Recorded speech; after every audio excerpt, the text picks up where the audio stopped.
রাজশেখর বসু বলছেন, আমি এখানটা একটা স্টার চিহ্ন বসাচ্ছি, রাজশেখর বসু কি বলছেন, যতদিন উপযুক্ত প্রামাণিক বাংলা শব্দ রচিত না হয় ততদিন ইংরেজি শব্দই বাংলা বানানে চালানো ভালো। তাহলে এইখানে আমি স্টারটাকে বসাচ্ছি, কোয়েশ্চেনটা নিচ্ছি, যতদিন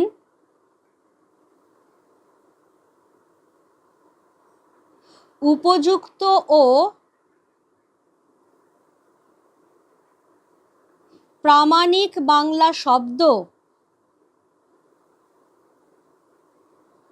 রচিত না হয়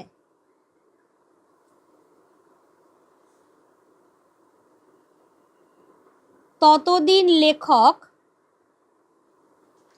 কি করতে বলছেন?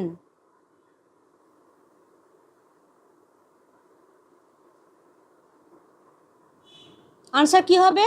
ইংরেজি শব্দই বাংলা বানানে চালানো ভালো। এবার দেখো এই জায়গাটা, তাঁরা বিধান দিয়েছেন,